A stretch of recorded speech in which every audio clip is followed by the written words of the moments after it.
Perfect. Good evening and welcome to tonight's City Council meeting. We're going to have invocation first. I actually call the meeting to order first, and then we'll have an invocation and a pledge of allegiance. I don't see Pastor Hill. Is he here tonight? There he is. Oh, there he is. There he is. Hiding there. So Pastor Tim Hill is going to lead us in our invocation, then please remain standing, and Mr. Powell will lead us in pledge. Good evening. Set the clock for 20 minutes. You're on. Dear Heavenly Father, we thank you so much for the city that we are blessed to call home. And God, I thank you for this beautiful mayor and city council members who serve you diligently and faithfully in our city. God, I thank you for the law enforcement men and women in this room and throughout this city who serve us and keep us safe. We pray your greatest hedge of protection upon our city. We pray for wisdom to be just flowing into our council members and mayor. We pray for protection and favor and blessings from on high.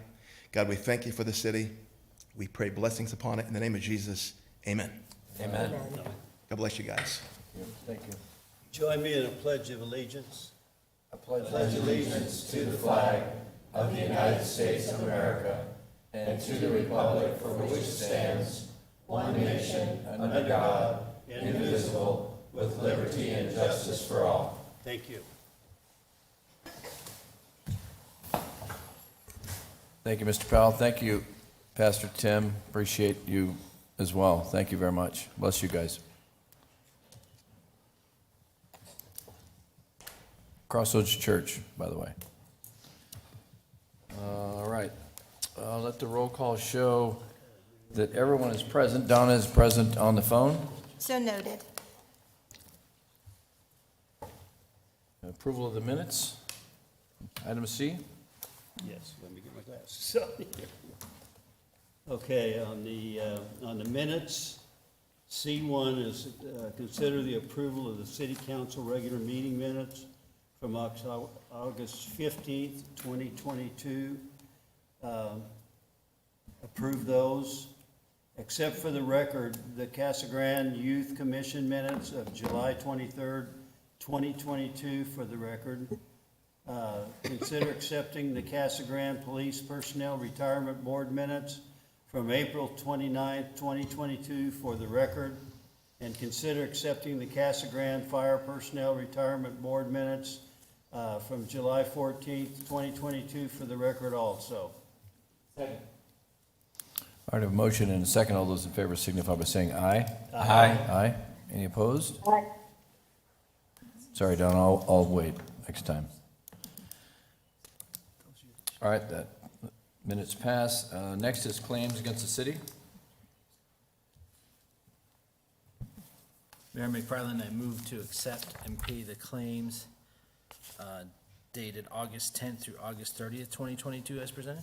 Second? All right, I have a motion and a second. All those in favor signify by saying aye.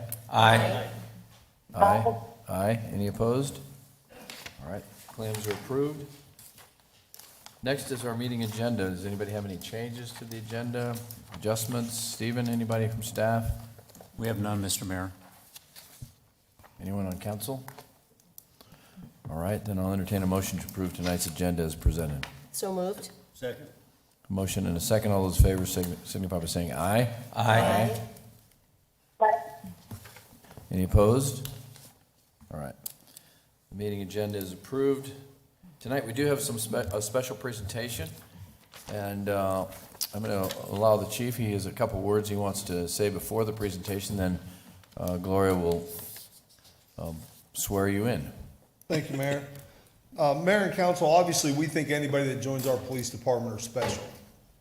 But I feel like tonight, with this group of people behind me, these new officers, I would be doing them an injustice for not taking a minute to talk about some of their accomplishments. We've sent 3 people to the Tucson Academy. Officer Martinez, who, by the way, is a legacy on our department, Officer Laguna, and Officer Dietering. To say that they took on the Tucson department by storm would be a big understatement. Officer Martinez was elected class president of the Tucson Police Academy.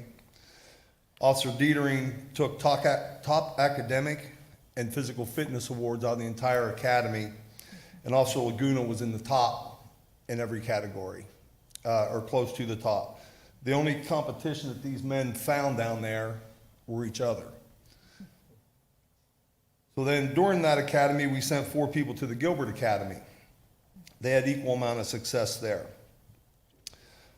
Officer Gaudio was selected to do the graduation speech at the Gilbert Academy.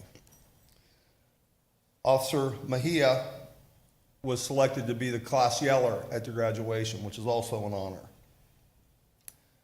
Officer Grijalva and Officer Lopez did equally well at that academy. And then we have a lateral, Dakota Chappell, who spent 9 years with the San Diego Police Department, working his way to detective and undercover narcotics detective, came to Casa Grande, came to Pinal County, talked to us, and didn't apply anywhere but here. So he has a tremendous history and a great pedigree.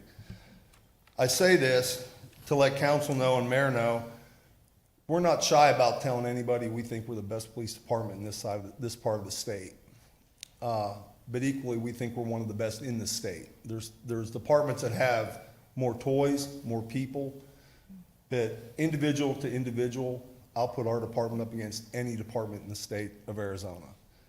And what I wanted to show by saying a little bit about these new officers behind me is that our future is bright. The future of our police department is in good hands, and we're not going to rest on our laurels, and we're just going to keep getting better. So thank you for that opportunity. Thank you, Chief. Yeah, really.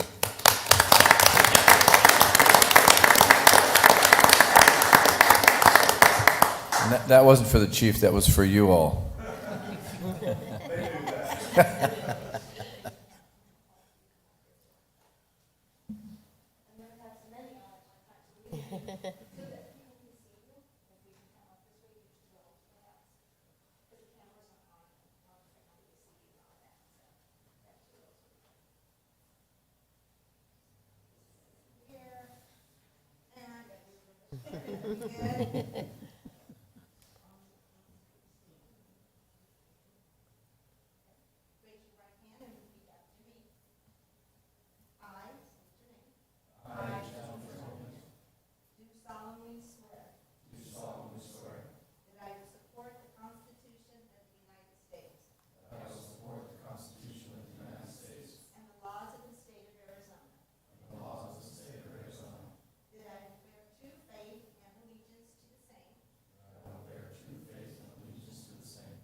Well, congratulations. Quite a class, and Chief, congratulations to you and your team as well for a great recruitment.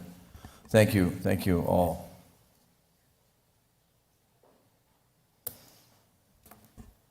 Since the chief sets you up, you have really high expectations, so no failures. Only good stuff. All right.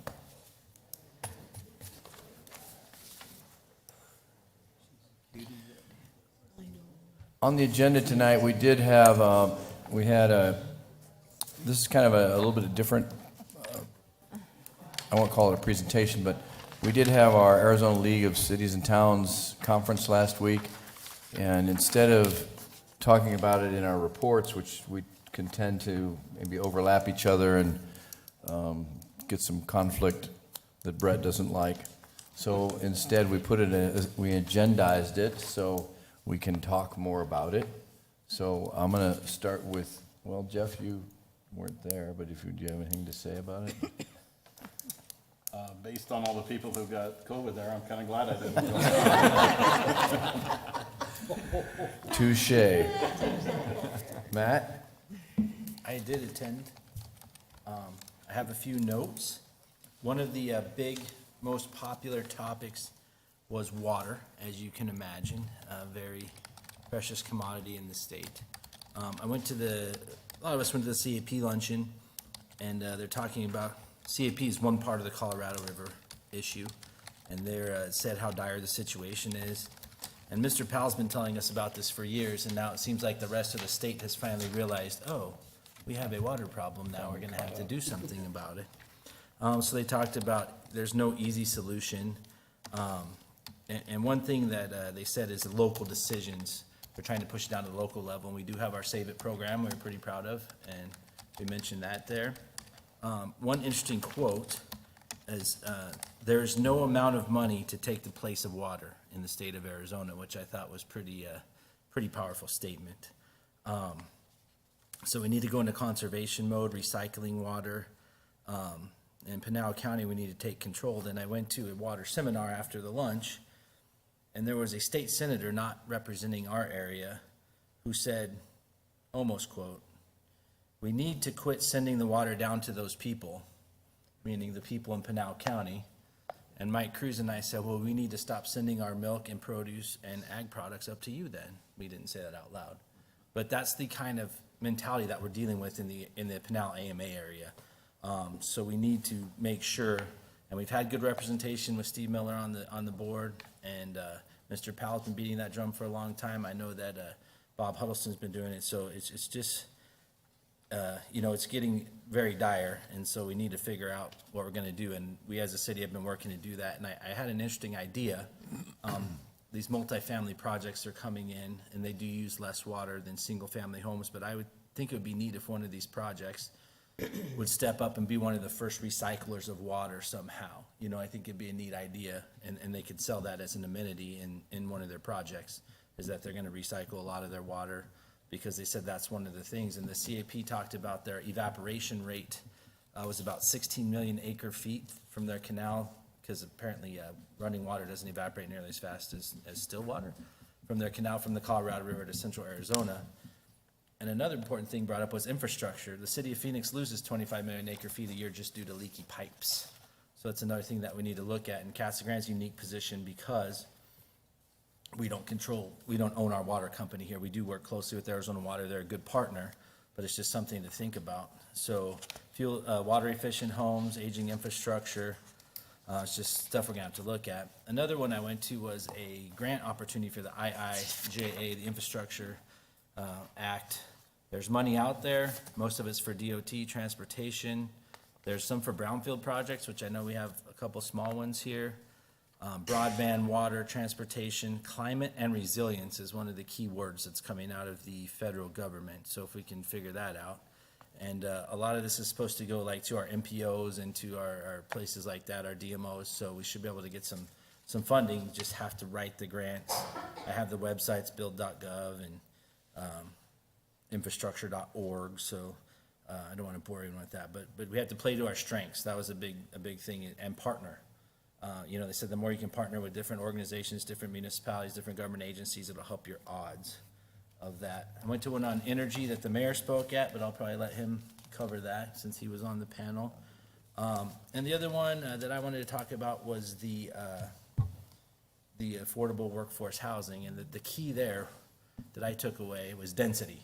I mean, that's how they said you're mostly gonna solve this problem, is denser housing, because it takes a lot less infrastructure for one area to do that. So that's what we're gonna keep coming up against, which is not one of our things here in Casa Grande. So we're gonna have to take a look. We're doing better at it, but that's one of the biggest things they took, was the density, making houses more affordable, like apartments, single-family rentals, stuff like that. And then partnering with these organizations that can get the grants as well.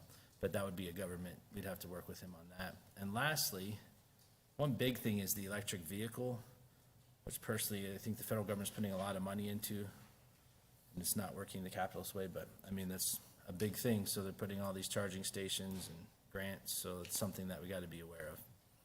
And with that, I'll probably let someone else go, because I spoke enough on mine. You just gave them the whole conference.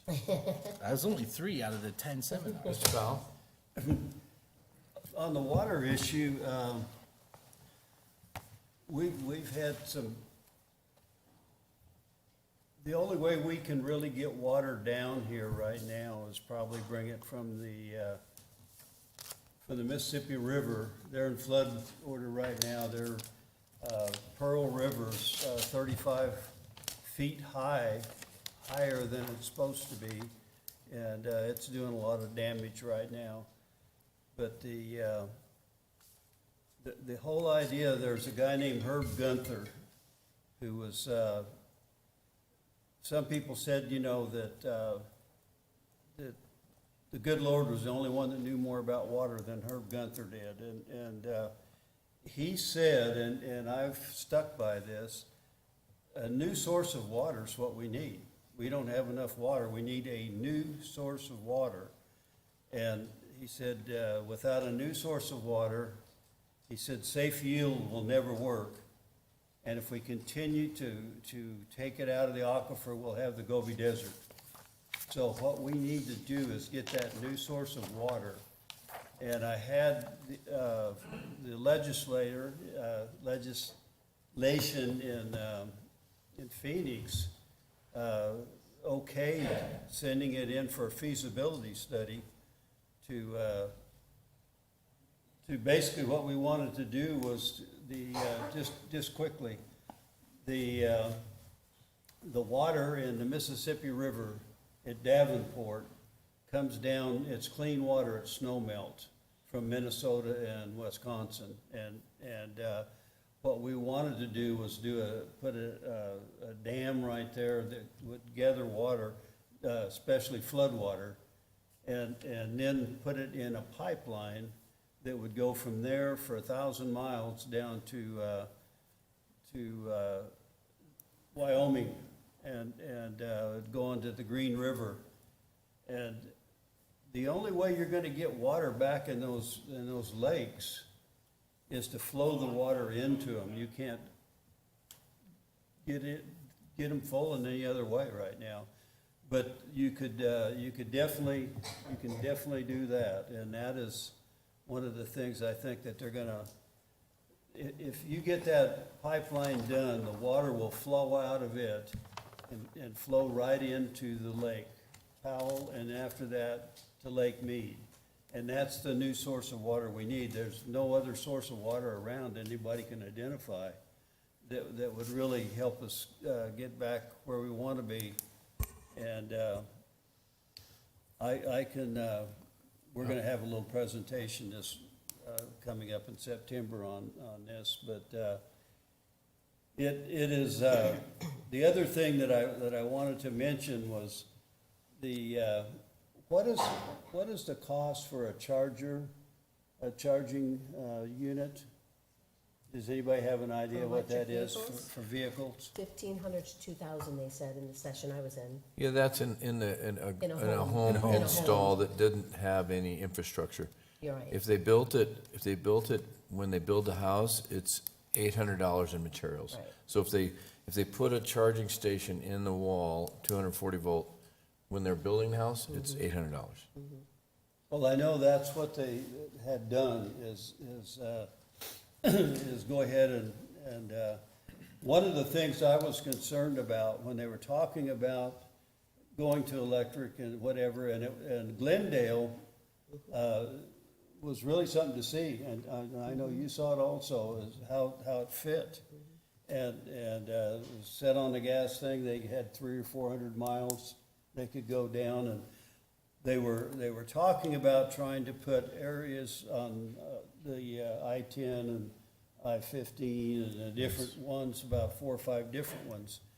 But one of the things they didn't mention and that I'm concerned about is almost half of Arizona is reservation land. And the, where you have density and where you have population, those things will be available there. But I think you're gonna have to wait for the federal government to put in some of these on the reservations, so they can also do the same thing, where they can have the ability to go down the road a good ways, and it doesn't exist right now. But Glendale just blew me away, and the way they built those, they had it in a garage, and it was just right there, and it was really impressive. But we also have to keep in mind the Native American people, that they need an access to the electricity if we're going electric. And I think that's something we need to do at some point in the future. Okay, thank you, Mr. Powell. Lisa? Well, you know, it's always nice going to these conferences. Not only do you network with other city leaders and staff, but also touch on some of the trends that are happening across the country and, of course, throughout the state. And we know that the trends are things that are happening here in Casa Grande. So I tried to focus the sessions I went on, you know, on housing, because housing is second behind water, and I knew you guys were going to go to water, so I tried to focus my sessions on the housing. And so I went to, and of course went to a women leadership session, the electric vehicle session, and then education. But as far as housing, you know, the 3 different sessions, you know, one was just on housing lessons, you know, where we are in the housing market. The second was on housing zoning and permitting. And then the third was affordable housing in Arizona. So just to touch on a few, look, I have tons of notes here. I'm definitely back in school when I go to these, you know, like. Yes, you do. But no, and Councilmember Herman talked about the housing market, but of course, we're in a crisis. You know, they talk about, you know, the number of additional units that are going to be needed, and by having those additional units are going to help us with rental deductions with rent in the multifamily. So, you know, of course, low vacancy rates, there's supply, demand, you know, imbalance, you know, of course, important to work with the home builders and talk about the approval process. You know, they talk a lot about, you know, what we can do as a city, because we obviously can't build homes, but we can help by permitting and zoning. And so nationally, it takes about, this is what they said in the meeting, it takes, you know, 9 to 12 months to go through the permitting process. But in Arizona, it takes 36 to 38 months to go through this. Now, I don't know, this is, I wrote it down here, I don't know if this, you know, that's what they said. Not in Casa Grande. Not here. But, so again, it's something that we as a community need to look at our systems, look at our permitting, zoning, and see what we can do to help that process come along. As far as, you know, again, the cities have control over their zoning design standards. So if we can reduce those, it leads to more supply, and obviously, longer time is more money. They talked about Tempe, I don't know if one of you guys were in this session, but Tempe, when they were talking about affordable housing, has a program called Hometown for All. and maybe Stephen, if you want to take a look at this, but it was talking about the permit fees going to a 501c3 to help, to go towards funding and help with affordable housing. So the city of Tempe was there and talked a little bit about this program, so something maybe we can take a look at in the future. There's definitely a stereotype for rentals, and I know we've had that here over the years on multifamily housing, but we need to get rid of that stereotype. That it's something that, as Councilmember Herman talked about, the higher density and multifamily leads to more tax revenue to communities because of the less infrastructure, obviously everything that goes with more people living there, which, leads to the sales tax revenues and everything else. So I think that's important, and I think we've done a really good job in the last few years, obviously, with all of our multifamily and rental communities coming in, that we're trying to get rid of that. But they did talk also about making sure that we're educating the community on that. We all understand, but I'm sure many of us see it on Facebook. People are saying, oh my God, they're building another multifamily housing, unit. They're building another, build to rent. So I think it's something that I think we should follow up on, is doing some type of community forum to educate the community on why these are important, why there's such a high need. In one of the sessions, they even talked about the city of Casa Grande being short 3,500 units, and it's going to take forever to get there. So I think we just have to keep letting the community know why these are so important and what it means to our community.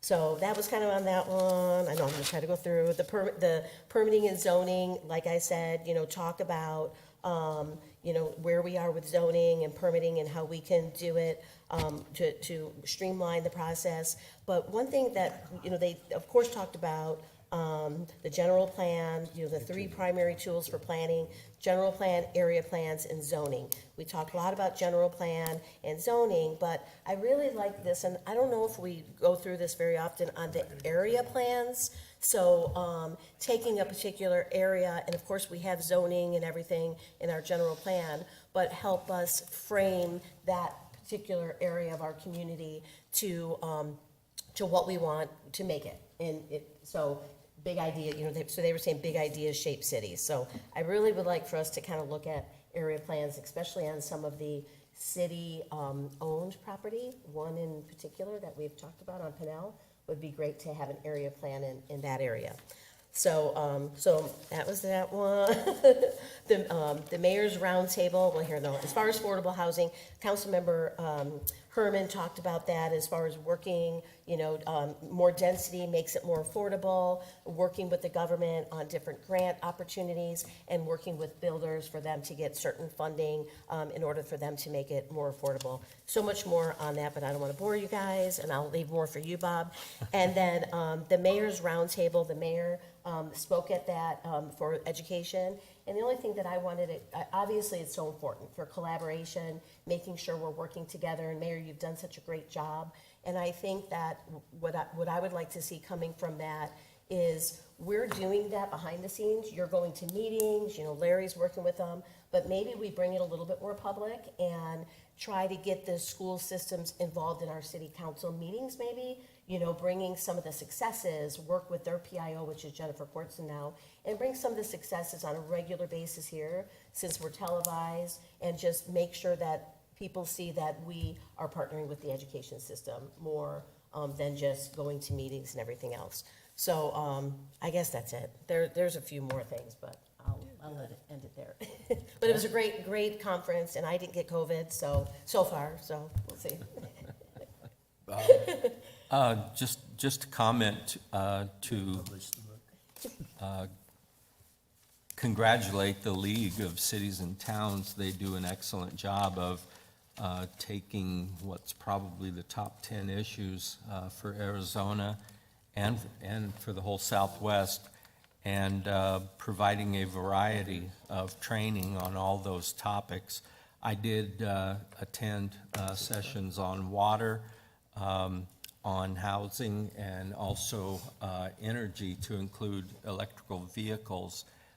Very impressed with the diversity of ideas that are out there. And I was also very reassured that our city, and I thank city staff for this is right on top of most of this. And, you know, I didn't have any aha moments where I thought, oh my goodness, I can't believe we missed that. Our city's working and making positive strides in all these areas. So congratulations to staff and to mayor and council. I think we're on target. I think we're on track. So I was glad to see that. That's all, Mayor. Great, thank you, Bob. And I would ditto your observation there. Not that there weren't some good observations that we took away. Oh, Donna, sorry. That's okay. Good evening, everyone. My apologies for not being there. One of the things with this this event is it's all, like Lisa said, about networking and collaborating. And I guess I networked just a little bit too much because I admit it, Jeff, I'm one of the ones that walked away with COVID. So I think, though, in all fairness, it was well worth it because the conference was great. And it's a sacrifice I'm willing to make for our city. What I did, a couple of different things I wanted to mention quickly. Congratulations to Lisa, who received her 12 years of service award. We were very proud of you, Lisa, for that. I also wanted to highlight that our youth commission was there and represented the city well, and it was very enlightening for me to see so many young people there when the first time that our youth commission helped start the Youth Leadership Day, there was probably about 40, and there was well over 200 there this time. So what I did, I looked at the workshops because there were so many different topics looking at our strategic focus areas, and so I kind of highlighted 3 of those. And one of those was based on our strategic goal of the health, safe, and vibrant community environment. They had a workshop on it was called 911 mental health calls, and it was talking about Mesa PD and how they brought law enforcement and crisis care professionals together and did some partnering. And I was really intrigued by that because one of the things I found out was that just from that crisis line that we have in Arizona, they have a mobile team that's available to every region in the state, including Pinal County and Casa Grande. I didn't know that. And the lieutenant from Mesa PD said something that struck in my mind, and he said mental illness is not a crime. And I think that we've all seen that as we fight the homelessness around our community. And so I was intrigued by some of the things that they talked about. And they routinely have about 3,000 calls a month. And they said that when the crisis team collaborates with the police department, less than 1% call back to the 911 center for assistance. So I thought that was interesting. The second one I looked at was our educational workforce advancement. And like Lisa, I went to the Mayor's Roundtable on education. I'm always proud when he represents us. One of the things I walked away from there is they talked about having one of the communities had a mock city council meeting, and including 5th graders, to educate them about what the city council does and about government. And I think that that's something that we could look at. And then lastly, I looked at community enhancement, and I attended the one on, it was called Safe Path Safety for Pedestrians, Cyclists, and Transit Users.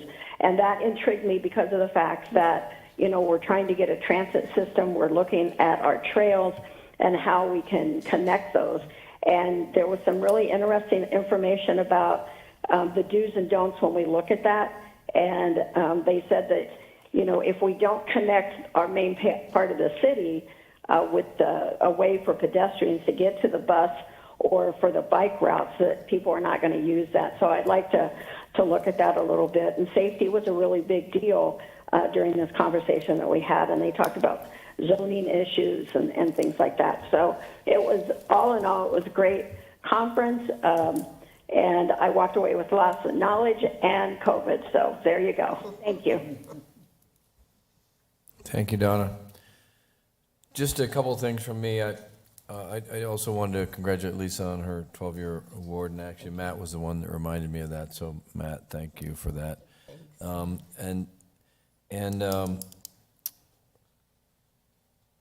I really enjoyed my time with the Youth Commission. I had a chance to go to lunch with them on that day when we did the flag presentations, and actually got to sit with them at the table and ask them, what are their interests, what are they doing? Pretty impressive, huh? Yeah, nice young group of youth in our community.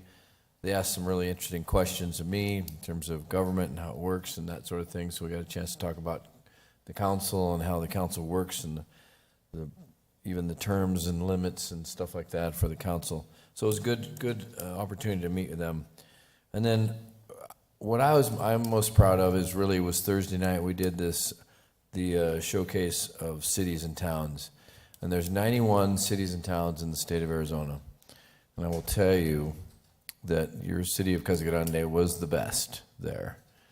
We had 3 booths that we built out, and we had Kohler there. We had a shower from Kohler. Everybody wanted me to get in the shower and take a shower, but I did not do that. And we had Frito-Lay represented there. We had Abbott represented there, and we had Lucid.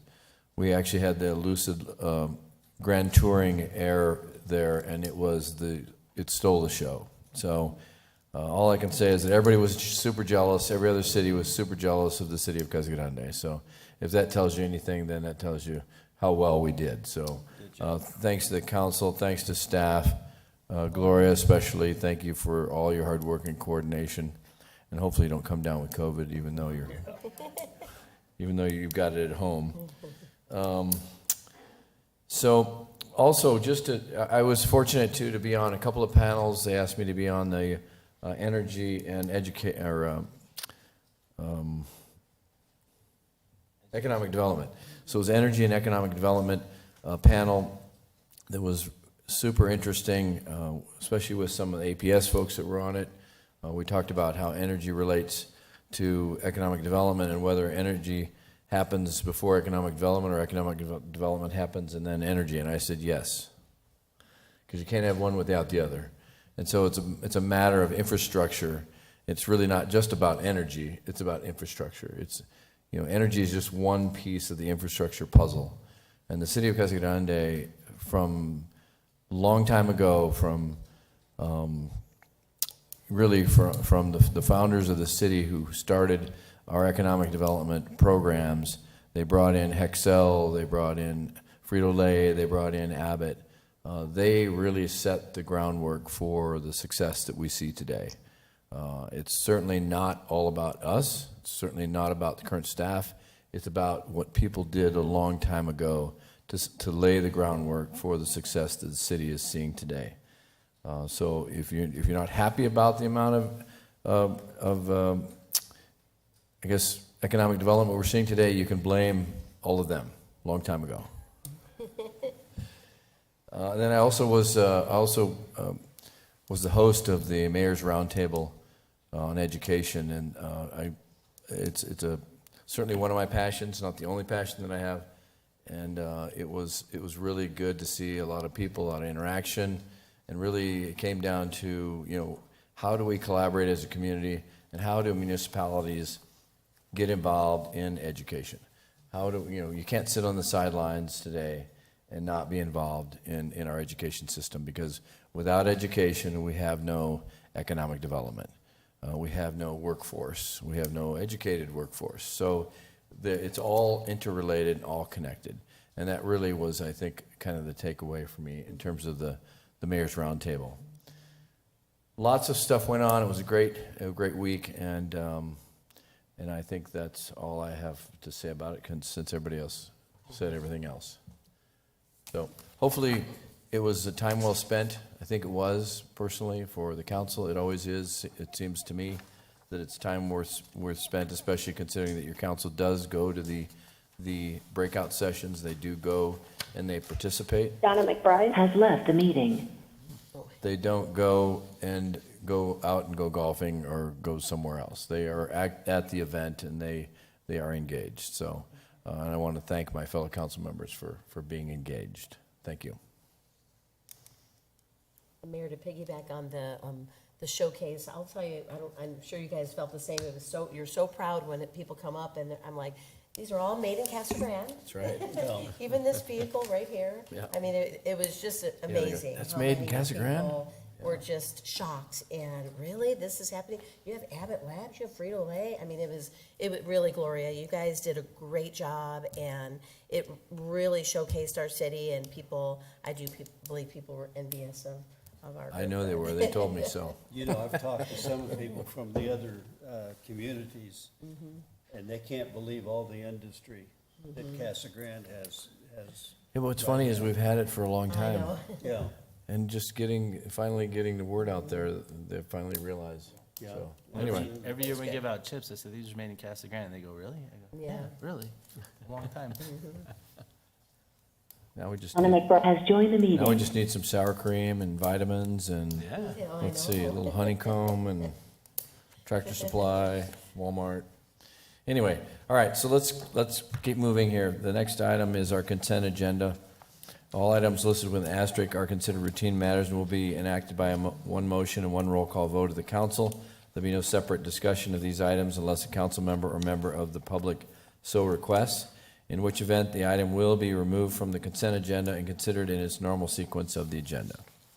Does anyone have anything on the council that you want to remove? Anybody from the audience? Staff? Okay. Seeing none, then I'll entertain a motion to approve the consent agenda as approved. Mayor McFarland, I would move for approval of the consent agenda as presented. Second? All right, I have a motion and a second. Gloria, can I please get a roll call vote? Councilmember Lavender. Yes. Councilmember Huddleston. Yes. Councilmember McBride. Yes. Councilmember Fitzgibbons. Yes. Councilmember Herman. Yes. Mayor Pro Tem Powell. yes. Mayor McFarland. Yes. All right. All right, next is our item H, which is our call to the public. So if there's anybody here from the public who would like to approach the podium and address the council, I remind you that please state your name and your address. It is not an agendized item, so we can't comment on it, but we can ask staff to follow up on an item that is not on the agenda if so needed. Is there anybody here? Yes, sir. And remember, please try and keep your comments to 3 minutes, but give us your name and your address, please. My name is Joe Tuckey. I live at 10693 North Arapahoe Drive, Casa Grande. 3 real quick things. One, what is involved in annexation? And who decides when annexation is done? I'm particularly interested in the area north of Val Vista. It looks like there's going to be a lot of building there. Is there a council cost that's, a city cost that's involved in this? I'd like to know that kind of thing. That's number one.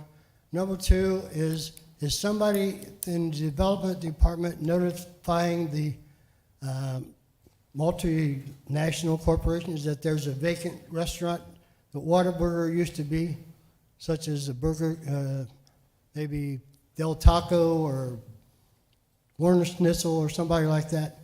That's the second one. The third one is, I noticed the one lady mentioned the thing about the police and social services. Is the city of Casa Grande Police Department involved in this at all? Because every once in a while I read an article where a guy ends up committing suicide when it looks like he didn't plan on that, but his family calls, there's a problem, the police come out, they get an involvement, they shoot him, and it's over. The problem is survived. But is our city working with any social services to have a person address that and go with the police? So those are my 3 questions, and I don't expect answers right now, but I would like somebody to notify me of those. Thank you. Well, if you would leave your phone number with Stephen right here, Yes. and then we'll make sure he follows up because we have answers to all those questions. Okay, thank you. You're welcome. Is there anybody else in the audience?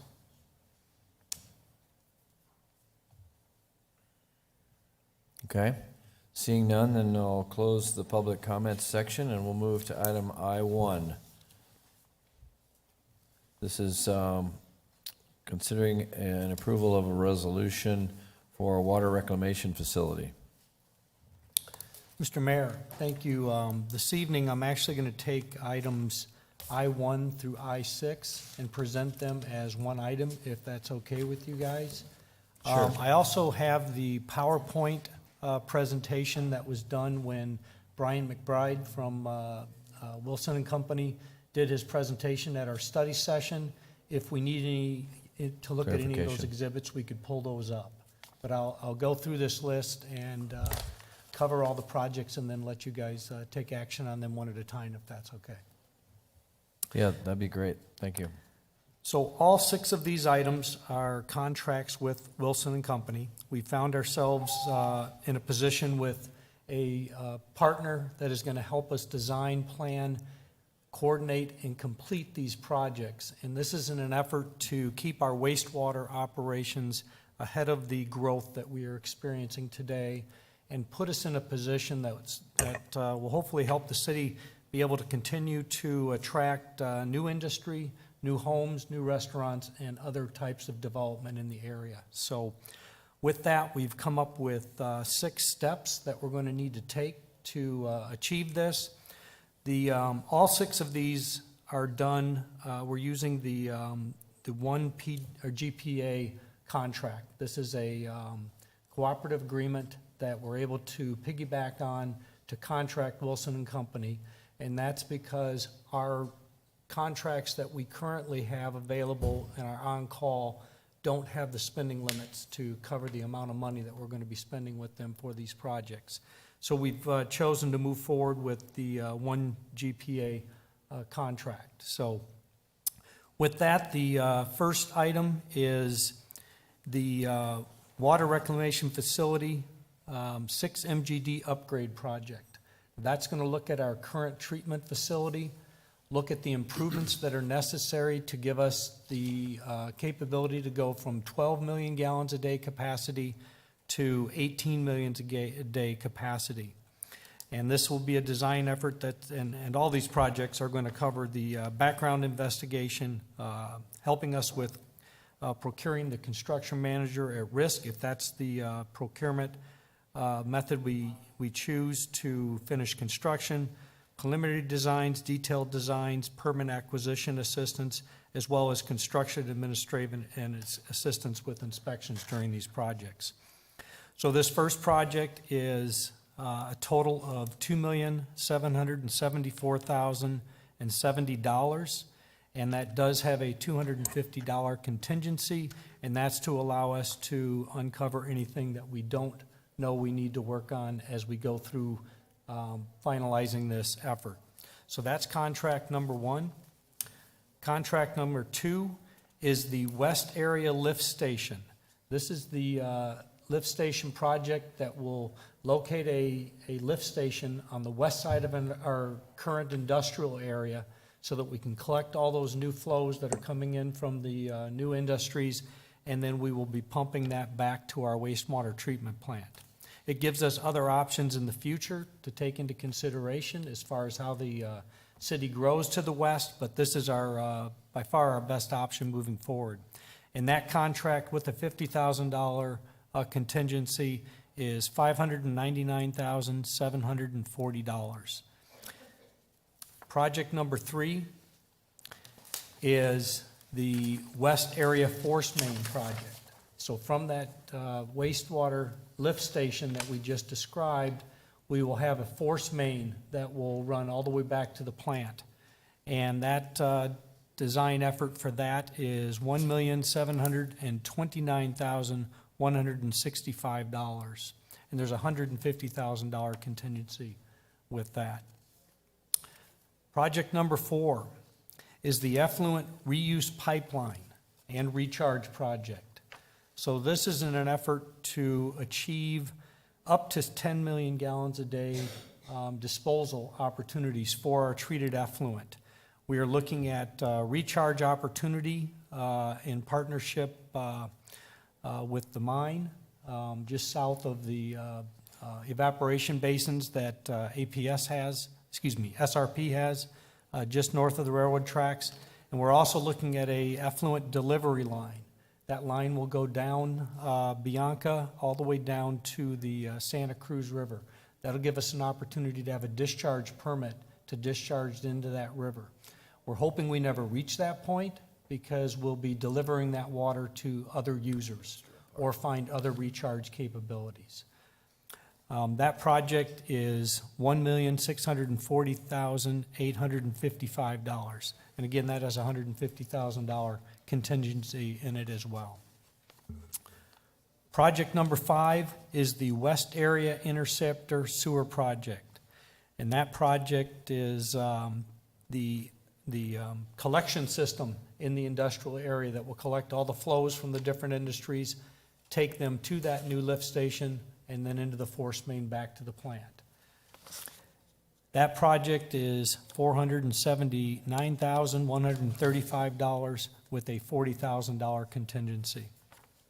And then, last but not least, is the Courtson Road Lift Station project, and that is to piggyback on our effort with Sunrise Engineering, who is designing the relief sewer, and this will finish the design on the lift station, as well as looking at the opportunity of a force main system versus the gravity system that we were originally looking at.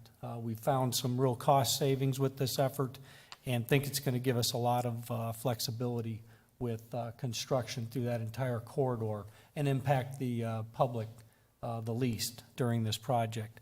That project is $1,024,480, and that has a $90,000 contingency.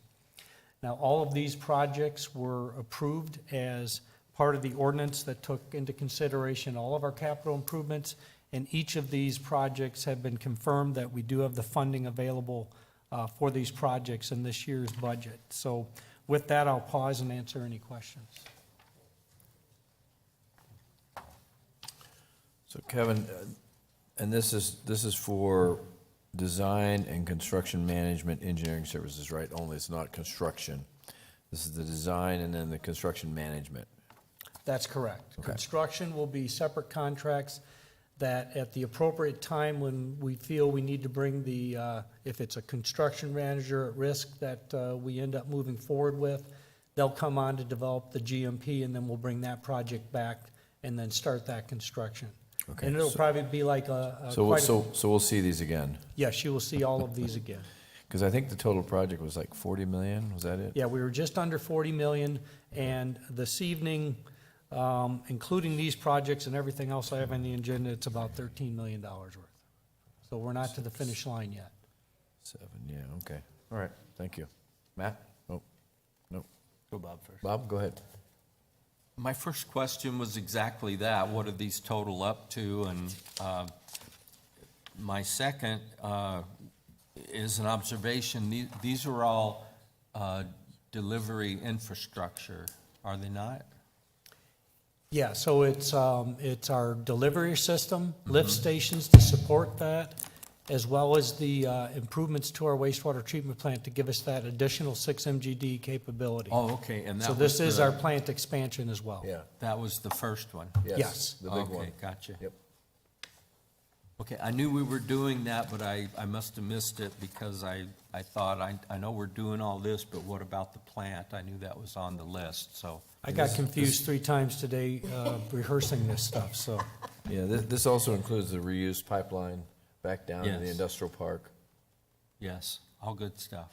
Lisa? And there are so many moving pieces, of Yeah. course, when you read through it. Are you going to have at some point, like a timeline that we can maybe look at and see where we are with everything and how it all goes together? Like something? Yeah, and actually, Larry has talked to us about putting project updates in your weekly reports. So we're going to be working on project updates, where we're That'd at. be good. Once we have the project timeline, then we can go ahead and show you that timeline, and it's just a Gantt chart that will show you, when design finishes, when construction starts, and when the Right. project finishes. That would be helpful, thank you. Great. Matt? Yeah, thanks for all this work, Kevin. I mean, it's the unglamorous side of the job, but stuff we got, it's necessary, right? And, I mean, the sewer plant's a big asset, actually, for our Well, city. we can close the city for any future development, but yeah, if we want to keep it open for business, That was it's, my point, yeah. And a neat thing, going with all of our talk earlier about water, water issues in Arizona is we have a big effluent reuse portion of this and recharge. So that accomplishes some of the goals of our city, saving water. Right. Actually making money off of some of our effluent water, well, I mean, at least Yeah. charging for it. There are quite a few other things going on with effluent. One of them is our water resource effort, working with some of the industries that are currently under construction now, but they're looking at opportunities to use effluent water. It just all right now becomes a timing thing. Our water reuse, or our water resources plan is first and foremost. Our application's into ADWR now. We don't want to impact the potential for that being approved until we figure that out. Once we've done that, then we can start moving with some of these other agreements with the mine and some other industries that we're having conversations with. Right on. Okay, thank you, Kevin. All right, these are each individual items, so we will consider each one separately. So Gloria, I'll first consider I-1, resolution number 5454, please.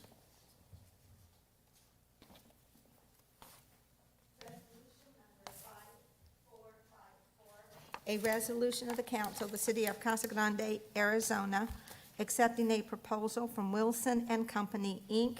to provide design and construction, management, engineering services for the water reclamation facility, 6MGD upgrade project, authorizing expenditure of public funds, and authorizing the execution of a contract with or purchase order to Wilson and Company, Inc. Mayor McFarland, I move approval of resolution number 5454 as presented. Second? All right, I have a motion and a second. Gloria, can I please get a roll call vote? Councilmember Lavender, Yes. Councilmember Huddleston, Yes. Councilmember McBride, Yes.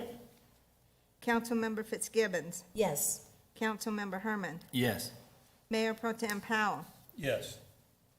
Mayor McFarland. Yes. All right, next we'll consider item I-2, resolution number 5455, please. Resolution number 5455, a resolution of the council of the city of Casa Grande, Arizona, accepting a proposal from Wilson and Company, Inc. to provide design and construction administration services for the West Area Lift Station project, authorizing expenditure of public funds and authorizing execution of a contract with or purchase order to Wilson and Company.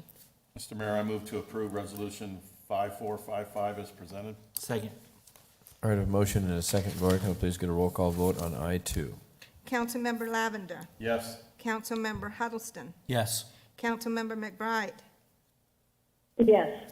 Councilmember Fitzgibbons. Yes. Councilmember Herman, Yes. Mayor Pro Tem Powell, Yes. Mayor McFarland. Yes. All right, next is considering item I-3, resolution number 5456.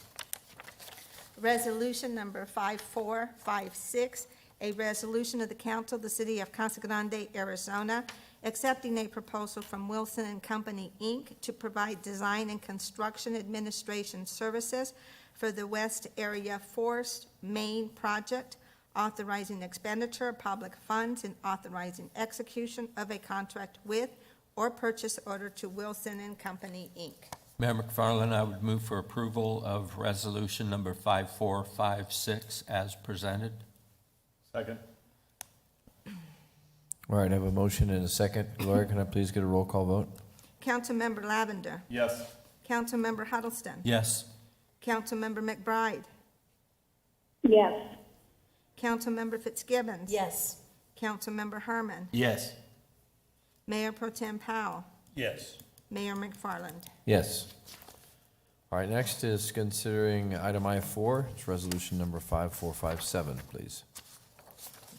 Resolution number 5457, a resolution of the council of the city of Casa Grande, Arizona, accepting a proposal from Wilson and Company, Inc. to provide design and construction administration services for the effluent reuse pipeline and recharge project, authorizing the expenditure of public funds and authorizing execution of a contract with or purchase order to Wilson and Company, Inc. Mayor McFarland, I move approval of resolution number 5457 as presented. Second? Sorry, Dave. All right, I have a motion and a second. Gloria, can I please get a roll call vote? Councilmember Lavender, Yes. Councilmember Huddleston, Yes. Councilmember McBride, Yes. Councilmember Fitzgibbons, Yes. Councilmember Herman, Yes. Mayor Pro Tem Powell, Yes. Mayor McFarland. Yes. All right, next is considering item I-5, which is resolution number 5458, please. Resolution number 5458, a resolution of the council of the city of Casa Grande, Arizona, accepting a proposal from Wilson and Company, Inc. to provide design and construction administration services for the West Area Interceptor Sewer Project, authorizing expenditure of public funds and authorizing the execution of a contract with or purchase order to Wilson and Company. Mayor McFarland, I would move for approval of resolution number 5458 as presented. Second? All right, I have a motion and a second. Gloria, can I please get a roll call vote for number I-5, please? Councilmember Lavender, Yes. Councilmember Huddleston, Yes. Councilmember McBride, Yes. Councilmember Fitzgibbons. Yes. Councilmember Herman, Yes. Mayor Pro Tem Powell, Yes. Mayor McFarland. Yes. All right, move to item I-6, considering I-6 and resolution number 5459, please. Resolution number 5459, a resolution of the council of the city of Casa Grande, Arizona, accepting a proposal from Wilson and Company, Inc. to provide design and construction administration services for the Courtson Road Lift Station and Sewer Project, authorizing the expenditure of public funds and authorizing the execution of a contract with or purchase order to Wilson and Company, Inc. Mr. Mayor, I move to approve resolution 5459 as presented. Second?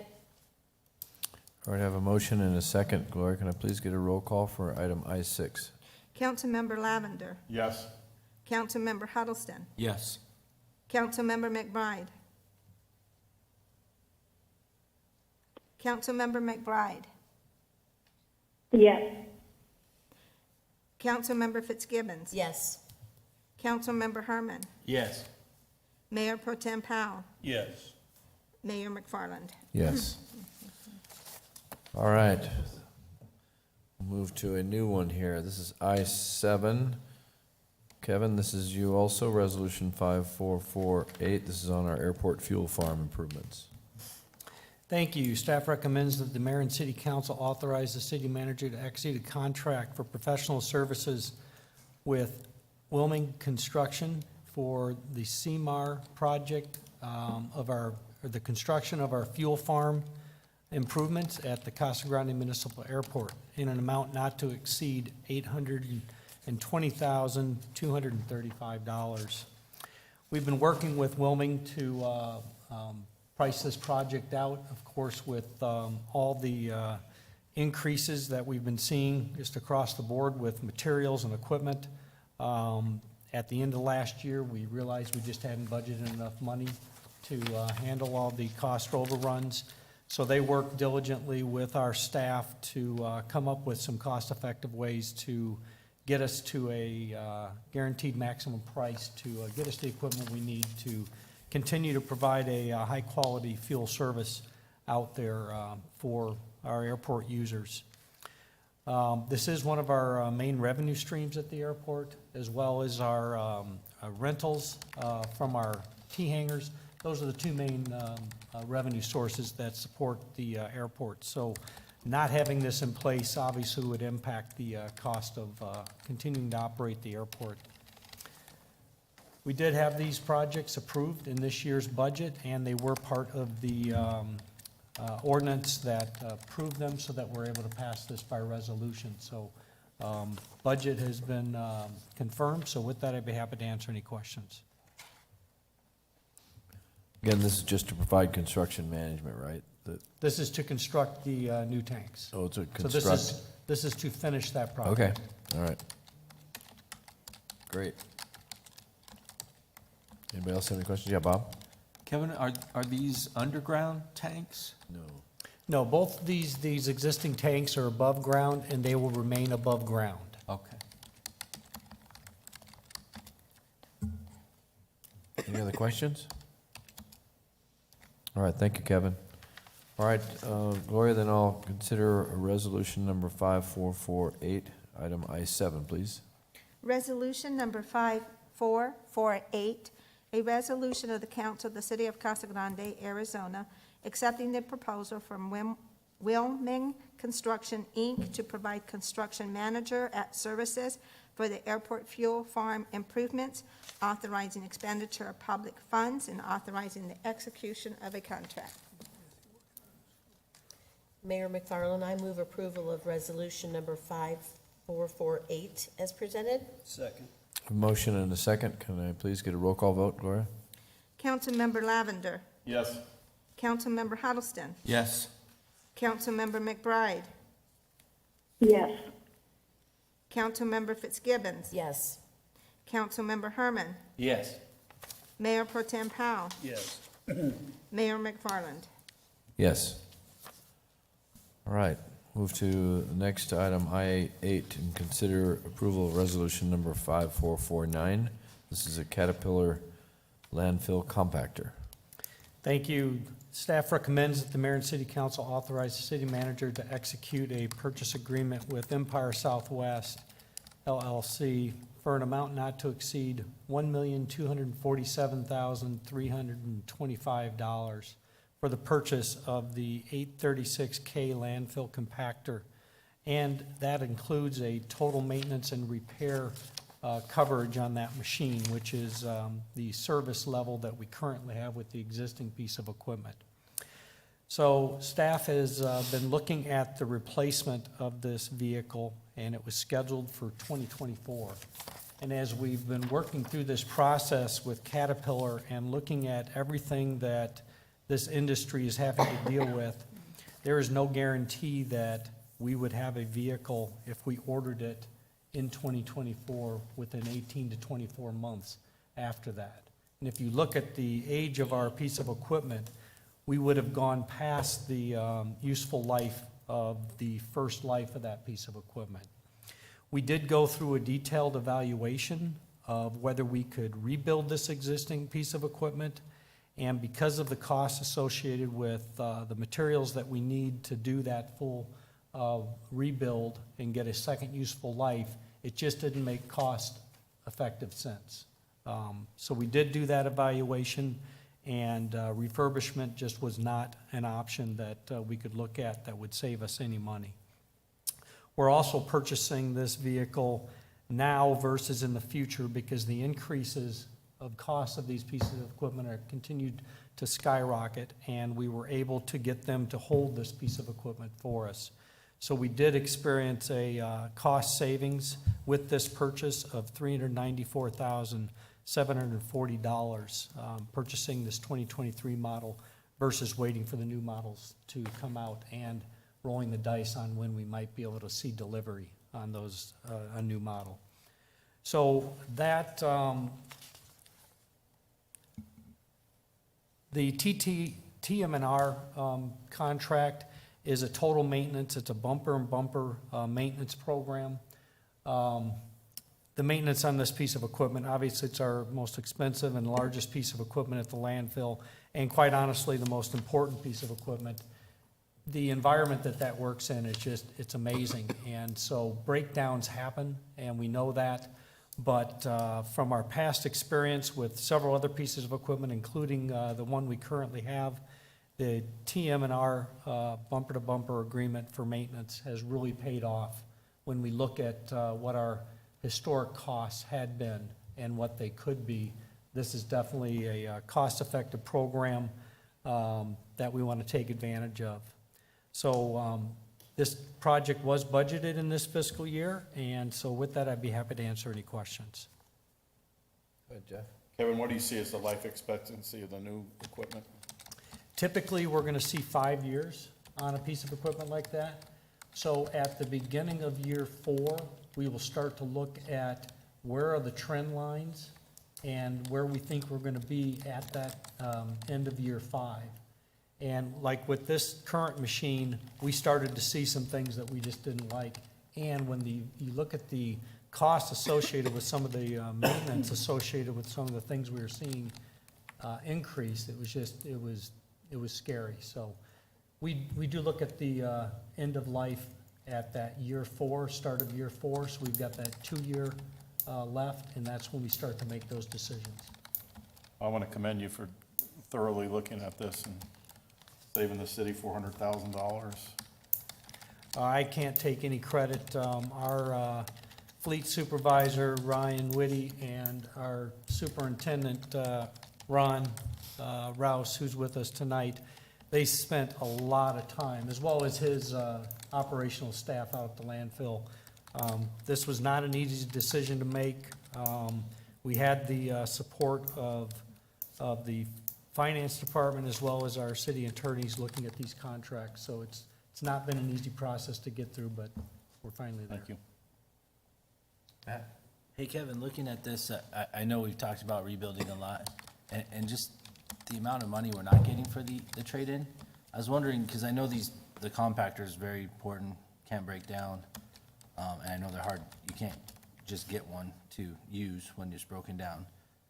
It's gonna sound weird coming from me. Would it behoove us to keep this one, budget it for rebuild over the next couple of years, and then cycle them through so we have a couple as our landfill grows? Or, to save some money that way? I don't know how much the rebuild, I know you guys looked at it, but I'm just kind of thinking, because when this thing goes down, and if we're gonna have so much problems getting them in the next many years, would it be better to have spare, so that when it does, and then we could rebuild them alternately and trade them in? Not quite sure how to put this. If I could convince you guys to let me have a over $1 million piece of equipment as a spare, I'd probably do it. I don't think it's practical in this situation. Okay. We do have our D9 dozer out there. That's our backup piece of equipment. So when we do have a major breakdown, we So do you have do a have a backup. contingency plan. We lose our compaction efficiency, and we typically have to go back and kind of clean up afterwards, but we do have a plan. I just don't think it's a cost-effective Okay, that's what I was option. asking, because I'm trying to think of going forward, if these are gonna be so hard to get, would it be, some option that we could look at to do that? Because our landfill's not getting any smaller, per se. So, and it's So it's getting bigger. a valuable asset, so that was weird coming from me, I know, but I was thinking of, We'll definitely, absolutely look at those options. We try to have as much backup as we can, or redundancy in our operations, but sometimes it's just not feasible. And I think in this case, with that size of a piece of equipment, not using it on a regular basis, I think we might run into other maintenance issues that would probably just cost us just as more bad as using them headaches too than- much, yeah. than not, yeah. Mr. Powell? How can we figure out the cost of each one of these award contracts? And the total amount of money will be spent on all of this, but as you look at these, there's no way to know on item I-5 or I-6 how much money is going where. And could we look at that whole thing, get it redone, so that we can understand where the money's going on each of these? That's an awful lot of money that's being spent. We can send back that, the spreadsheet that we used in our presentation originally, actually had each of the projects broken down, and it had the construction components as well. But it has nothing to do with this agenda item. It has to do with the other 6 items. So, but we can definitely send that out in Larry's weekly report, and I think it'll provide you the detail that you're looking for. That'd be okay. I would like to see the money tied when you take one of these to the project. Yeah, I think that's what he was saying. He's got a whole project list, shows the construction piece of it too. Okay, that's what I haven't seen, Yeah, okay. yeah. That would be good, Kevin. I think that would be good. Absolutely. All right, thank you. Anything else, Mr. Powell? No, that's good. Okay. Mayor? All right. Yes, oh, I'm sorry, Bob. That's right. Kevin, just another accolade. I know a lot of heavy equipment is made overseas and shipped into the U.S., but Caterpillar is a good U.S. company, so thank you. And Caterpillar Southwest is actually local. And we worked with a lot of what I'll call off-brands for quite a while and paid the price, unfortunately. Ah, thank you. At least Eloy. All right. Any other comments or questions? All right, seeing none, then Gloria will consider a resolution number 5449, please, I-8. Resolution number 5449. You said 8, but it's 9. I'm sorry, 5449. Did I Okay, mess you up? I'm sorry. Yeah. A resolution of the council of the city of Casa Grande, Arizona, accepting a proposal for Empire Southwest LLC for the purchase of a Caterpillar 836K landfill compactor and total maintenance and repair services, authorizing expenditure of public funds and authorizing execution of a contract with or purchase order to Empire LLC in accordance with the terms submitted to the Arizona Department of Transportation. Mr. Mayor, I move to approve Resolution 5449 as presented. Second. I have a motion and a second. Gloria, can I please get a roll call vote for number I-8? Councilmember Lavender. Yes. Councilmember Huddleston. Yes. Councilmember McBride. Yes. Councilmember Fitzgibbons. Yes. Councilmember Herman. Yes. Councilmember Powell. Yes. Mayor McFarland. Yes. All right, let's move to item I-9 and consider approval of resolution number 5450. This is a 2023 Caterpillar compact track loader and attachments. Thank you. Staff is recommending that the mayor and city council authorize the city manager to execute a purchase agreement with Empire Southwest LLC for an amount not to exceed $116,889 for the purchase of a 279 D3 Caterpillar compact track loader for the use at our our landfill operation. This is a replacement. We are going to be replacing Unit 548, which is a 2014 Volvo L20 articulated loader. This new loader that we have chosen will do everything that this loader, that the existing loader does, but more. It really does give us an opportunity to expand what we're able to do with that piece of equipment to help us meet our permit requirements at the landfill. Of course, there's quite a few things, including track out onto the highway and things like that. So we've got the brush attachments. We're able to work on our landfill side slopes when we have runoff erosion problems. We're able to get onto that hillside and work that with this piece of equipment. And just a lot of busy work at the landfill is the best way for me to explain it. We did budget $125,000 in this year's budget for this replacement, and we're currently asking to use the state contract number CTR 052847 for this purchase. So with that, I'd be happy to answer any questions. Anyone? Okay, seeing no questions, then Gloria will call for and consider approval of resolution number 5451. Nope, sorry. 5450. I-9. Getting ahead of myself.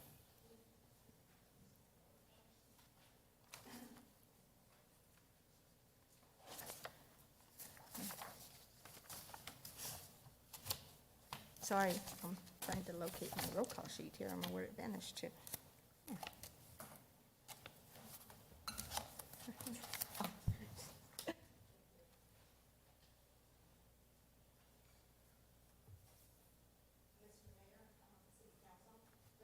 Number 5450, a resolution of the council of the city of Casa Grande, Arizona, accepting a proposal from Empire Southwest LLC for the purchase of a 2023 Caterpillar compactor track loader and attachments, authorizing expenditure of public funds and authorizing execution of a contract with purchase order to Empire LLC in accordance with the terms submitted to the Arizona Department of Transportation. Mayor McFarland, I would move for approval of resolution number 5450 as presented. Second? All right, I have a motion and a second. Gloria, can I please get a roll call vote? Councilmember Lavender. Yes. Councilmember Huddleston. Yes.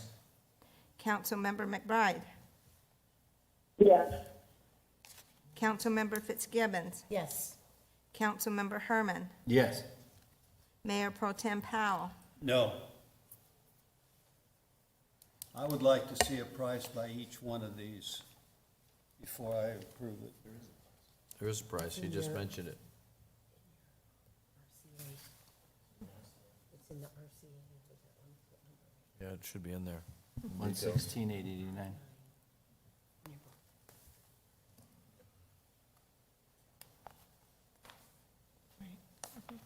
Sorry, we're trying to figure out the book here. I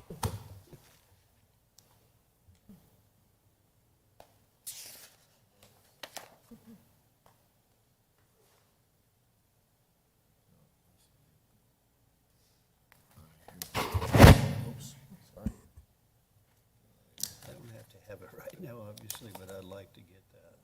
Here, and you mentioned it There's too in mine. his presentation. It's 116,000 for the Frontland border. Right there. Yeah, that's what I'd like to see it like this. He mentioned in his presentation. And these are 9 through 12. Well, here, Yeah. this was the previous one. This was the other Caterpillar.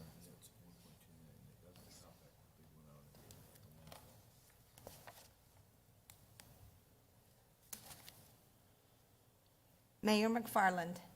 Yes.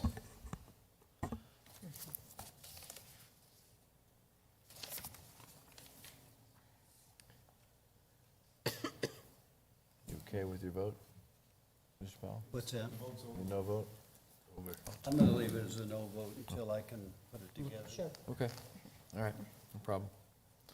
All right, let's move to item I-10, and consider resolution number 5451. This is cover soil for the Casa Grande landfill. Thank you. Staff recommends that the mayor and city council approve the expenditure of funds to purchase up to 43,915 tons of cover soil for the, our landfill from Rummel Construction in an amount not to exceed $350,000.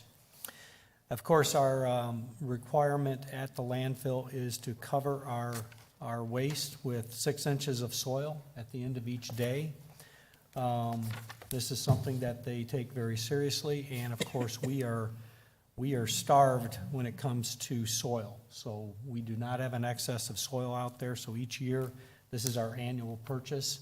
We did do this in a bid with an opportunity for 3 one-year periods that we can extend this purchase agreement as long as the price increases are agreeable to both parties and are within the U.S. Consumer Price Index or another mutually agreed on cost index. So this is something that we budget for each year, and the money is in our budget for this. So with that, I'd be happy to answer any questions. I'm curious, where does it come from? So, you know what, Ron, do you know where this material is coming from?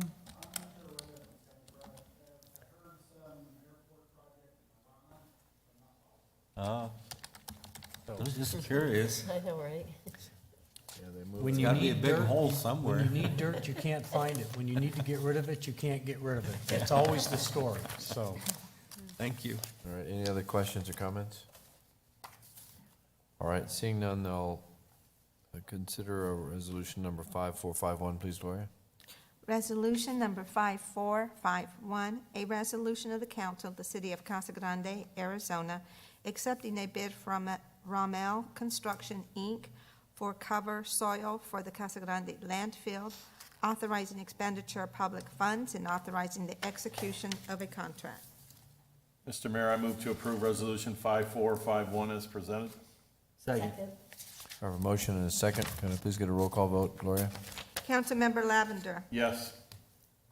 Councilmember Huddleston. Yes. Councilmember McBride. Yes. Councilmember Fitzgibbons. Yes. Councilmember Herman. Yes. Mayor Pro Tem Powell. Okay. Mayor McFarland. Yes. All right, next item on the agenda is item I-11. This is to consider resolution number 5452. This is a GPS data collector. I believe this is to be used at the landfill site as well. That's correct. We're asking mayor and council for authorization to purchase a SciTech Southwest LLC, a GPS unit from them for $31,186. And the purchase of this piece of equipment will ensure that we follow our designed fill sequence, as well as just knowing where we're at production-wise, so that we're not putting too much soil down when we only need 6 inches. Very accurate piece of equipment, will save us a lot of leg and labor time. Right now, when we get out of our pieces of equipment out there, we actually have to use a handheld level and shoot grade with the old-fashioned way with the stick. This will give a person the opportunity to stand there with the equipment and know right where everything is at in real time, so that we can increase our productivity out there and just save a lot of headaches and make our efforts more accurate. So really does help us move that operation along and keep us within all of our regulatory compliance. So with that, we did budget $35,000 for this piece of equipment this year. Be happy to answer any questions. Yeah, Bob? Does it act like a laser leveler, the GPS unit? Yeah, so it can be used for leveling, but it's to tell you what altitude you're at that time. So if your top grade on this current lift that we're at the landfill is 14,700 feet, it tells you within 1/8 of an inch where you're at. Wow. So it tells us where we're at, and so as we're working across How that much dirt working to put on it. face with that new layer in the landfill, we know that we're getting our drainage correct, so that we don't end up with wet spots, and all the drainage is leaving the site the way it's designed. Okay, thank you. And plus how much dirt to put on it, right? It tells you when you're at 6 inches, yes. Yep. Okay. Bob? Go ahead, Matt. So people don't realize how scientific the landfill business is, and just mostly because of EPA regulations. So, There's a lot of reasons for the rules that they have, and they're important ones, but the most important one is to protect the groundwater table. So what we don't want to do is end up with a situation where we do something wrong and end up with a water quality issue. it's a relatively small purchase for you tonight, but it ought to pay for itself pretty quickly with the savings in labor Very quickly. time. Very quickly. Any other questions or comments? So is this a newer product? We've never had it before, right? No. So we've had other GPS equipment, but it was equipment mounted. Okay. So anytime we wanted to go out and survey a spot, we had to do that manually. Now we can use it in a piece of equipment, use it on the working face itself. Right. In a lot of different applications. So it just gives us a lot of flexibility in how we do what we need to do out there. And this is something you want, right? It's a better mousetrap. I wasn't talking to you, Kevin. I know. Okay. All right, any other questions or comments? All right, seeing none, then I'll call for resolution number 5452, please, Gloria. Resolution number 5452, a resolution of the council of the city of Casa Grande, Arizona, accepting the sole source provider offer from SciTech Southwest LLC to provide the Trimble TSC7 GPS data collector and accessories, and authorizing expenditure of public funds and authorizing an execution of a contract. Mayor McFarland, I move approval of resolution number 5452 as presented. Second. All right, I have a motion and a second. Gloria, can I please get a roll call vote for item I-11? Councilmember Lavender, Yes. Councilmember Huddleston, Yes. Councilmember McBride, Yes. Councilmember Fitzgibbons, Yes. Councilmember Herman, Yes. Mayor Pro Tem Powell, Yes. Mayor McFarland. Yes. Okay, item I-12, this is consider approval in resolution number 5461. This is 5 new trucks for the sanitation division. Thank you. Staff is recommending the mayor and city council authorize the city manager to execute a purchase agreement with RWC International LTD in an amount not to exceed $2,038,505 for the purchase of 5 new Crane Carrier LET 2-44 chassis with the Spartan 300 automated side load bodies for our sanitation operations. And of course, this is our local contractor, our local vendor who is going to build the side load bodies for us on these chassis. And we picked this equipment because of, number one, availability, and number two, reliability. We've really liked the performance of this, the 300 Spartans that we've been using, and look forward to getting these in our fleet. We did have to cover a 20% manufacturer's, excuse me, I'm reading the wrong line, I apologize. We did have to cover a 13% increase in the prices on these pieces of equipment. When we got our quotes and budgeted last year, there was a 13% increase on the prices. So we are asking for and received approval from our finance department to transfer funds from the savings from our compactor purchase that was budgeted to cover the, I forget how much it was now. 387,930. Thank you. The additional funds that are needed to cover this. So with that, I'd be happy to answer any questions. And Kevin, does this include the Spartan piece too? Yes. Okay, this so is, it's the tractor and the back correct. piece. So the vendor that's going to supply the chassis, they deliver them to Spartan, and then Spartan builds the So bodies. this is a delivered piece Yep. of equipment? This is, Ready this to is go. everything. Okay. Everything. And Spartan is here, whether, and just so That's everybody knows, correct. They also they're- have a site in Phoenix as well. Yeah, but they make them here, so. Yeah, go ahead, Jeff. Kevin, do these 5 trucks have air conditioning? Yes, they do. And we can sometimes keep that air conditioning working. We do have challenges I with our always air feel for the conditioning. drivers when I see them with no air. Some of them choose not to run the air conditioners, but most of them like the air conditioning. But some of them like to be able to hear the equipment outside working, so. Any other questions or comments? I have one. Go ahead, Bob. What's the quantity of trucks in our fleet? I know you put that down, let me just, so we currently have 11 in our fleet, so this will be 5 new ones, and this is Okay. replacements, correct? These are new, I'm sorry, these are new. These are additional? These are additional. Oh, okay. So this will give us the new ones that we need to cover our current workload, as well as provide us with some backups. Okay. Thank you. So Kevin, do these, because they're different, what do you call it, canisters for the alley versus the home, so does this particular unit do both? Or is it just for the So resident? in our the house? automated side loads can pick up, I'm not sure how small a container, but our curbside containers are 95 gallons, and then the ones in the alley are 300 gallons, and these trucks can pick up both of those containers. So we don't need a separate container for the different size, separate These are- equipment for the different But size these are container. more for newer subdivisions, or no? It's just 5 and you're These gonna will, kind of these will just- be on the streets and in the alleys, Okay. so no differentiation where these go. Okay. And I just wanted to take this time just to compliment your crew.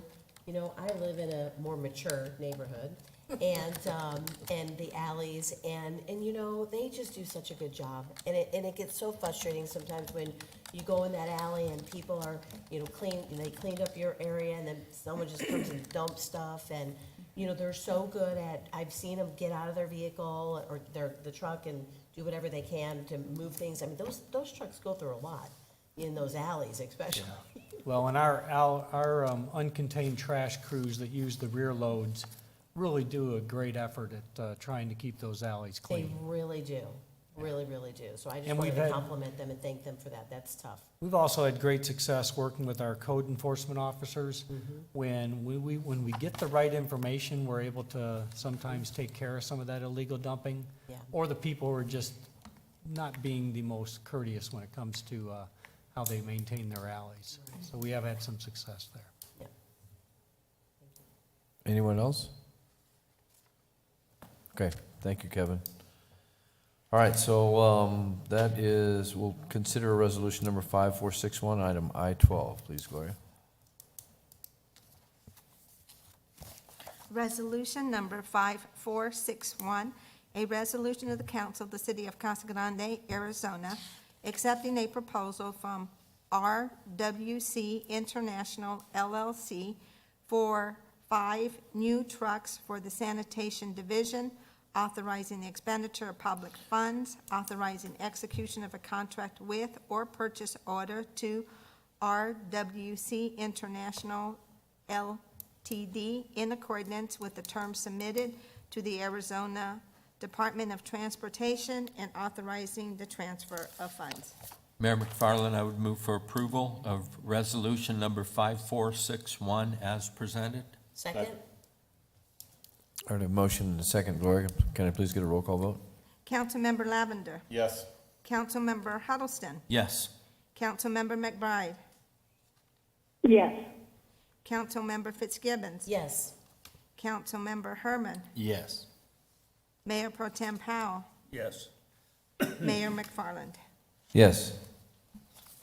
All right, next we'll move to item K, which is our ordinance resolutions and other matters or subjects requiring action by the council.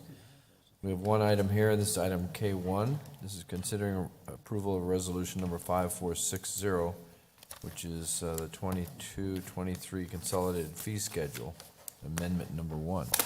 Good evening, Mayor and Council. Staff recommends that the consolidated fee schedule, the city's consolidated fee schedule, be amended for airport with an effective date of October 1st, 2022. The airport fees are increasing across the board by 3%, and we're recommending that we put this in effective of October 1st.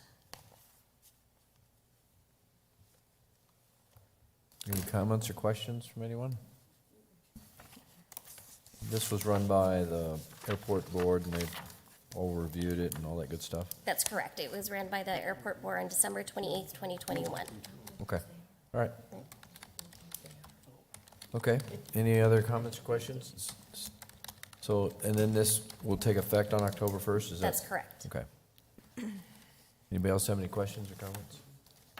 All right, seeing none, then I'll call for resolution number 5460, please, Gloria. Resolution number 5460, a resolution of the council of the city of Casa Grande, Arizona, declaring as a public record and adopting that certain document filed with the city clerk and entitled FY 2022 through 2023 Consolidated Fee Schedule Amendment Number 1, effective October 1st, 2022, and establishing an effective date. Mr. Mayor, I move to approve resolution number 5460 as presented. Second. I have a motion and a second, Gloria. Can I please get a roll call vote? Councilmember Lavender. Yes. Councilmember Huddleston. Yes. Councilmember McBride. Yes. Councilmember Fitzgibbons. Yes. Councilmember Herman. Yes. Mayor Pro Tem Powell. Yes. Mayor McFarland. Yes. All right, that concludes most of tonight's business. We do have one last thing, and I would expect them to be short since we'd spent a lot of time talking about our last week. So, Bob, we'll start with you on our reports. I will keep it short. Mayor represented the city at the Central Arizona Governments on the 24th of last month. Nothing major to report. I wanted to also advise everybody that Downtown After Dark would be this week, September 9th, on Friday. They're advertising cornhole tournament, bicycle drag racing, and the downtown businesses will be open. I guess that means several, and several food trucks. So I plan to attend that. And also, next week, the 14th and 15th, is the Regional Transportation Summit out at Harrah's, and I'm signed up and will attend that as well. See you there. All right. Lisa? So Councilmember Powell mentioned he's going to be speaking at the Faith Alliance quarterly meeting on September 15th, 11:30. So he's going to be talking a little bit about water and just kind of updating the churches, you know, on the impact of the community. And this is a group that doesn't know a whole lot, so I just told him he has Doesn't to. know a whole lot about water. No, I'm sorry, that's what I meant, a whole lot about water, so, but I did tell Councilmember Powell to make sure, you know, he has a 30-minute window there, so that's gonna be a challenge for him. Put a little but, light on it. and then the only other thing is the transit focus group met not last week, but the week before, and I know Deb was here earlier, our transit manager, but it was a good meeting. There was a group, we evaluated the 270 or so submissions for the name of the transit. And so, you know, very creative, neat ideas, so we narrowed it down to 3. And so Deb is going to put together a, like, what do you call it, like mock-ups of those 3, and then we'll bring it back to the community to vote on. And so we're really trying to engage the community and continue to do that with them. Good. But they were great ideas. It was fun. Good. That was it. Mr. Powell? I saw a report not very long ago about this boy that was working on a farm, and they had a room there where the manure went. And he was digging away and digging away and digging away and digging away, and finally somebody saw him and said, "Why are you digging so hard, son?" He said, "All of that, there's got to be a pony down there somewhere." Okay. All right, I'm going next. I'm gonna go out of rotation. Don't forget, this Saturday, we have the National 9/11 Service event that is for CG Mountain. We're meeting at 7 o'clock at the shooting range. So it'll be a brief presentation at the beginning, then we'll divide everybody up into different groups. We have about 4 or 5 different areas we're going to cover between trail maintenance and cleanup. We're even going to clean up the gun range. We're going to clean up the areas next to the gun range, and there will be lunch afterwards. But 7 o'clock this Saturday. This is the 20-year anniversary of 9/11, so this is kind of a national thing, and I believe we will have close to 600 people there.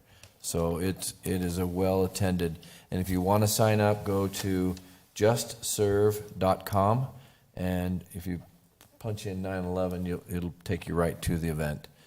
So please let us know you're coming. That would be helpful. Mayor, here's what to bring in case that people come. Well, if you live in Arizona, you know you bring sun protection.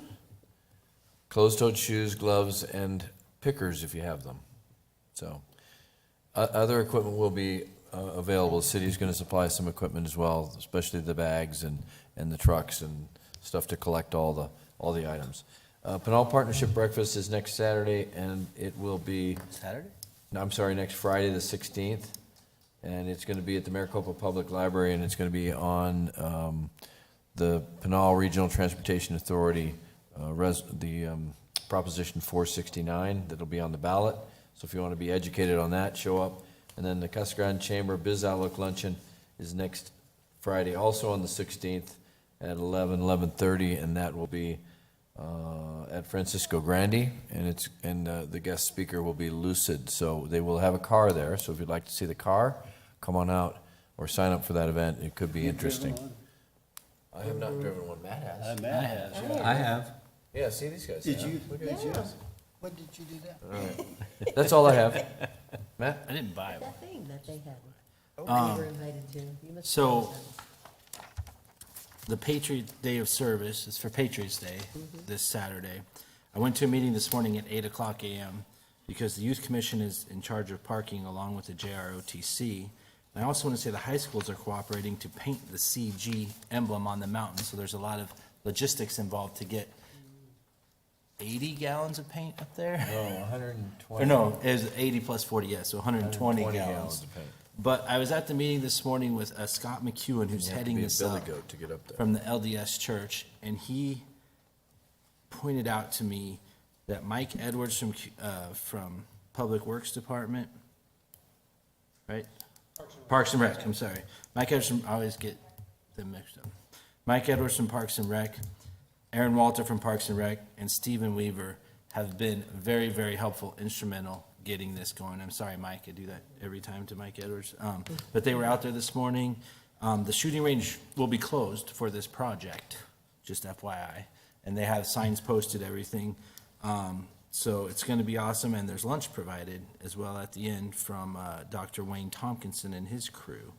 So it's going to be a neat thing. And I had an opportunity this weekend on Sunday morning to hike the trails on the Erica Road Trailhead this time. It's a new experience for me, and it's very cool. 5 miles, so it's awesome. Okay. There's 17 miles, but I only did Yes. 5. Mr. Lavender. Well, Councilwoman Fitzgibbons talked about the partnership with the police department. I want to commend our chief, who has been working closely with the school district on cleaning up some of the neighborhoods where people illegally parking and bike paths and things like that. Also, I know there was a strong presence on Friday at Casa Grande Union by our police to be really proactive in dealing with that. Also, I heard from a community member about concerns around the Little League Park about no stop signs on 9th, 10th, 11th, and 12th in Amarillo. I emailed Dwayne and asked him to look into it, and 24 hours later, the signs were up, so thank you, Dwayne. Councilmember Huddleston mentioned downtown after dark. The Ramos have invested heavily in a gym downtown across the street from the Paramount. I went on a tour last week with Jesus Ramos, the trainer. It's a wonderful state-of-the-art facility. I would encourage people to go look at that. And Casa Grande native Mark Luna won his first Union football game. Mayor, you should be happy because they beat Maricopa 42-0. And so congratulations to Mark on a great start. He's earned this opportunity, and we're really excited for where he's going to Sleep good. take the program. I will. Thank you, Mr. Lavender. Donna? Yes, just a couple quick things. I wanted to congratulate the promotions of Lieutenant Robert Price, Sergeant Richard Rush, and Deputy Chief Brian Ramirez at the Police Department. Well-deserved promotions. And I also just wanted to give a shout-out to an officer that assisted last weekend. There's been a lot of graffiti issues around town. On social media, there's a lot of negative comments about why we're not doing anything about it. Last weekend, juvenile court worked with a youth probationer, and they went to 15 different sites and cleaned up some of the graffiti. But one in particular was an alleyway where there was a homeless camp that had been set up. And so when they got to that location, safety came into play, and because of that, an officer was dispatched to kind of stand by. They were trying to do some work. And not only did Officer Bloom arrive and stand by, but she even pitched in and helped do some painting as well. And it was a great to be able to work alongside an officer. But it also goes to show that we all have a responsibility to watch out for the graffiti and clean up and keep our alleyway clean, especially, when we're trying to provide a service in those alleys. So I just wanted to congratulate her and thank Officer Bloom for helping. And that is all. Thank you. Just also as a reminder, we have boards and commissions vacancies. Should be posted here on our website. There are 2 open positions on the Historic Preservation Commission, and there's also some on the Public Safety Advisory Board, which will be posted once the changes in our ordinances are confirmed for the Public Safety Advisory Board. So that may not happen for a month or two still. And then also want to remind everybody that the elections on November 8th are coming up. There should be an information pamphlet, a voter information pamphlet coming to your residents that will outline the bond issues that you get to vote on. There are 4 questions. And then there's also 3 questions on the charter. So this pamphlet will explain them all. So please, when you receive it, take some time, familiarize yourself with it. And if you have questions, please call me or call any of us. We'd be happy to talk to you about it. Anything else? Anybody else? Okay. Seeing no one else, and then I just want to thank everybody for being here tonight, all those you watching at home. Meeting is adjourned.